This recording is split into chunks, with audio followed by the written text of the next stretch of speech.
Hello everyone, आप सभी का स्वागत है हमारे YouTube channel advocate Arjun Chaudhary में। जैसा कि आप सभी को अभी तक मालूम हो चुका होगा, सेंटर ने इंट्रोड्यूस किए हैं 3 लॉ जो रिप्लेस करेंगे इंडियन पिनल कोड को, क्रिमिनल प्रोसीजर कोड को और एविडेंस को। तो ये लॉ क्या हैं, क्या क्या चेंजेस लाए हैं हमारे पुराने क्रिमिनल लॉ में और इनके साथ साथ क्या इफ़ेक्ट होंगे आने वाले टाइम में, इन सब चीज़ों को हम इस वीडियो में ब्रीफ करेंगे। तो ये वीडियो इंडिया के सारे लोगों के लिए बहुत इंपॉर्टेंट होने वाली है, क्योंकि इंडिया का लॉ हर इंडियन पे अप्लाई होता है और उन्हें जानना ज़रूरी है कि क्या क्या चेंजेस आए हैं पूरे सिस्टम में। तो चलिए अब इस वीडियो को स्टार्ट करते हैं। तो हम बात करते हैं कि ये लॉ कैसे आए, इसकी स्टार्टिंग कहाँ से हुई। बीजेपी गवर्नमेंट जब दोबारा आई थी 2019 में, तभी जो हमारे प्राइम मिनिस्टर हैं श्री नरेंद्र मोदी जी ने, उन्होंने कहा था कॉलोनियल लॉ है हमारा, उसको हम चेंज करेंगे और हमारे इंडिया के हिसाब से उसको ड्राफ्ट किया जाएगा और उसमें बहुत सारे बदलाव की ज़रूरत है जो कि हमारे इंडिया के सिस्टम है उसको इफ़ेक्टिवली रेगुलेट सही से कर पाएँ। तो इस वजह से इस पे लॉ बनना स्टार्ट हुआ और बहुत सारे stakeholders, supreme court, high court के जजेस, law universities, chief minister, governors, इन सब से कंसल्टेशन के बाद ही इस लॉ को ड्राफ्ट किया गया। वैसे अगर हम इस लॉ की बात करें, यहाँ पे टोटल 18 स्टेट इन्वॉल्व हैं, 6 यूनियन टेरिटरीज इन्वॉल्व हैं, 16 high court, supreme court, 22 law universities, 5 judicial academies हैं। और जो हमारी 22nd लॉ कमीशन की बहुत सारी रिपोर्ट्स जो आई हैं लॉ ऑफ लिमिटेशन के ऊपर, वो और उसके बाद 270 MP और पब्लिक के बहुत सारे ओपिनियन, और उसके बाद 158 सीटिंग के बाद इस लॉ को ड्राफ्ट किया गया है। और उम्मीद है कि ये लॉ आगे पार्लियामेंट में पास हो जाएगा, क्योंकि बीजेपी की इस टाइम मेजॉरिटी है पार्लियामेंट में, तो ये बिल भी पास हो जाएगा और हमारे पुराने लॉज चेंज हो जाएंगे। सो बात करेंगे क्या क्या चेंजेस हुए हैं। जो सबसे पहले 3 लॉ हैं उनका नाम ही चेंज हो गया है। जो IPC है उसका नाम हो गया है भारतीय न्याय संहिता 2023, जो कि कंसोलिडेट करेगा, अमेंड करेगा existing law related to offence को। सेकंड है CRPC, जिसको चेंज करके नाम रख दिया गया है भारतीय नागरिक सुरक्षा संहिता 2023, और जो कंसोलिडेट करेगा, अमेंड करेगा law related to criminal procedure. उसके बाद आता है तीसरा, इंडियन एविडेंस को नाम चेंज कर दिया गया है भारतीय शिक्षा बिल 2023, जो अगर पास हो जाता है तो एक्ट हो जाएगा और ये कंसोलिडेट करेगा एंड प्रोवाइड करेगा for the rules and principle related to evidence for fair trial. अब ये 3 बिल जो इंट्रोड्यूस किए गए हैं, इसको standing committee of home affairs को रेफ़र कर दिया गया है। उसके बाद इसमें पार्लियामेंट में बहस होगी और लोकसभा और राज्यसभा दोनों से पास होने के बाद अगर इसको प्रेसिडेंट का कंसेंट मिल जाता है तो ये लॉ इंडिया में एनफोर्स हो जाएगा।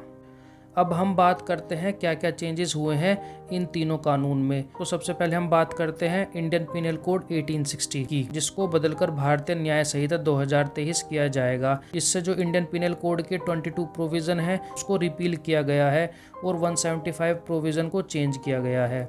साथ ही साथ 9 सेक्शन ऐड किए गए हैं, तो अब टोटल 356 प्रोविज़न हो जाएंगे और पहले इंडियन पिनल कोड में 511 सेक्शन थे। वहीं हम बात करते हैं क्रिमिनल प्रोसीजर 1973 की, तो इसका नाम बदलकर, जैसे कि मैंने पहले बताया था कि भारतीय नागरिक सुरक्षा संहिता 2023 हो गया है और ये रिपील करता है 9 प्रोविज़न ऑफ CRPC को, प्रोपोज करता है 107 प्रोविज़न और उसके बाद इंट्रोड्यूस करता है 9 न्यू प्रोविज़न को, जो कि CRPC में पहले नहीं थे। यहाँ पर जो बिल है वो कंटेन करता है 533 सेक्शन।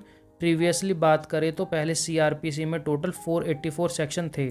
आगे बात करें इंडियन एविडेंस एक्ट 1872 की, तो इसका नाम बदलकर भारतीय साक्ष्य बिल 2023, जो कि मैंने बताया आगे जाकर एक्ट हो जाएगा, वो रिपील करता है 5 existing provision of Indian evidence act और चेंज करता है 23 प्रोविज़न एंड इंट्रोड्यूस करता है 1 new provision Indian evidence act के अंदर। यही बात करें तो अब इसमें टोटल 70 सेक्शन हो जाएंगे। प्रीवियसली यहाँ पर 167 सेक्शन थे। अब हम बात करते हैं जो ये सारे लॉ हैं उनमें क्या क्या मेजर चेंजेस किए गए हैं, तो इसको हम एक साथ डिस्कस कर लेते हैं ताकि इसका एक फुल कंक्लूजन मिल जाए। जो सेडिशन लॉ है उसको रिपील नहीं किया गया है, बल्कि इसका एक तरह से प्रोविज़न चेंज कर दिया गया है, जिसकी डेफिनेशन में थोड़ा सा बदलाव किया गया है। और जो लॉ कमीशन की रिपोर्ट थी उसके हिसाब से सेडिशन लॉ को न्यू तरीके से फ्रेम किया गया है अंडर सेक्शन 150, जो कि डील करता है ऑफेंस अगेंस्ट द स्टेट और under the healing act, endangering sovereignty, unity and integrity of India. मतलब कि जो सेडिशन की डेफिनेशन है उसको थोड़ा चेंज किया गया है और उसमें जो सज़ा है उसको लाइफ इम्प्रिजनमेंट और 7 साल कर दी गई है। वहीं मॉब लिंचिंग, आपको पता है बहुत सारी वारदात मॉब लिंचिंग की हुई है इंडिया में, तो इसलिए मॉब लिंचिंग का एक नया ऑफेंस इंट्रोड्यूस किया गया है।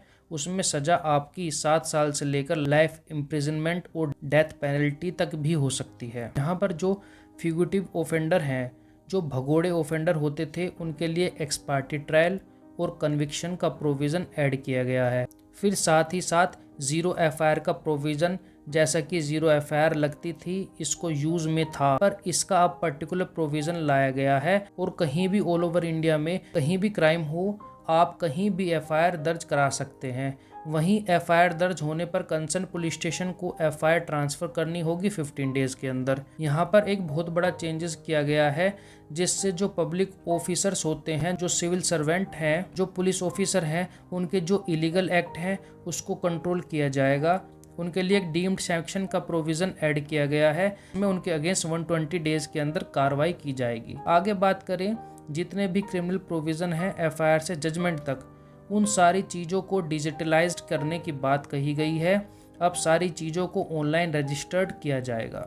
चार्जशीट, केस डायरी, जजमेंट, इन सब चीज़ों को अब ऑनलाइन रिकॉर्ड में रखा जाएगा। जो पूरा ट्रायल होगा, जैसे क्रॉस एग्जामिनेशन होता है, अपील होते हैं, इन सब की वीडियो कॉन्फ्रेंसिंग के जरिए वो प्रोवाइड किया जाएगा।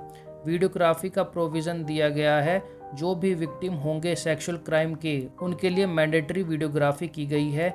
जो पनिशमेंट है उसमें गैंग रेप में बढ़ाकर 20 ईयर्स और लाइफ इम्प्रिजनमेंट दी गई है, और जो रेप होंगे माइनर के, उनमें जो पनिशमेंट है वो डेथ पेनल्टी तक बढ़ा दी गई है। चार्जशीट, जैसा आपको पता है, चार्जशीट एक बहुत इंपॉर्टेंट फैक्टर है किसी भी क्रिमिनल ट्रायल में। जब चार्जशीट फाइल करने में पुलिस लेट होती है तो वहां पर डिफॉल्ट बेल का प्रोविजन अप्लाई हो जाता है। इस वजह से पुलिस को ये कहा गया है, मैंडेटरी चार्जशीट का प्रोविजन रखा गया है। उनको 90 दिन के अंदर एफआईआर से लेकर चार्जशीट जमा करनी होगी। एक्सेप्शनल केस में कोर्ट 90 डेज का टाइम पीरियड एक्सटेंड करके 180 डेज कर सकती है। चार्जशीट पुलिस फ्रेम कर देगी, उसके 60 दिन के अंदर अंदर कोर्ट को उसमें चार्ज फ्रेम करना पड़ेगा। मतलब एक तरीके से हम बात करें, जो क्रिमिनल ट्रायल है पूरा बहुत ही स्पीडी हो जाएगा अगर ये नया प्रोविज़न को ले आया गया तो।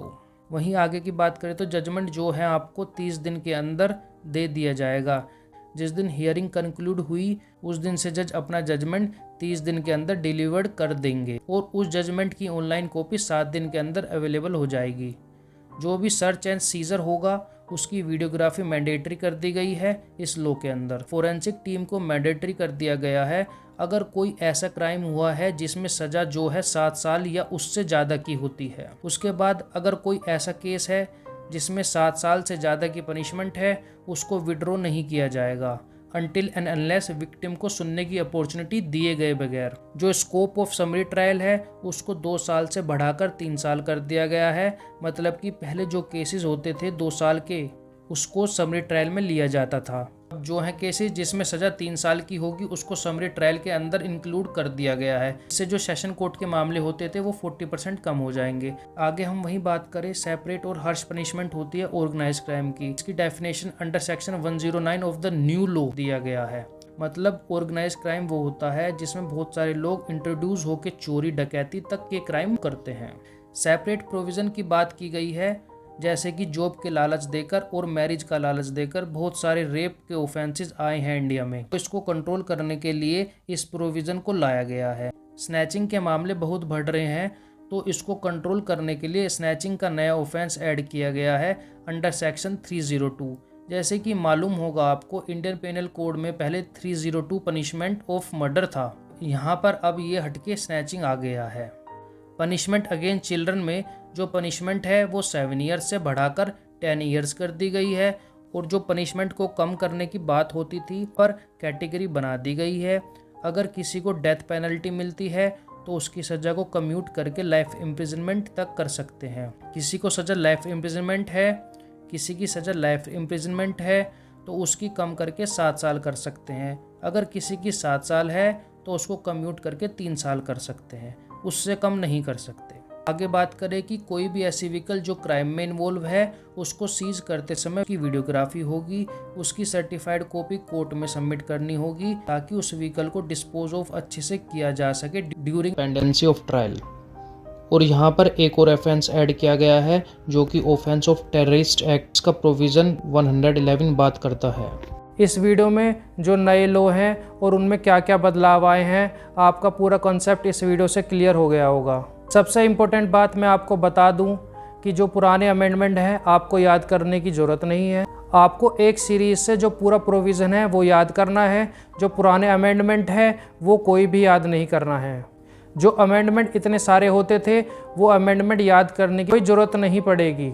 सेकंड फ़ायदा, जो पूरा कोर्ट प्रोसीजर है वो बहुत स्पीडी वे में होगा। ये हैं 2 एडवांटेज जो इंडियन लॉ में चेंजेस हुए हैं। अगर आपको हमारी वीडियो अच्छी लगी है तो इसको शेयर कीजिए, सब्सक्राइब कीजिए और लाइक कीजिए। Thank you.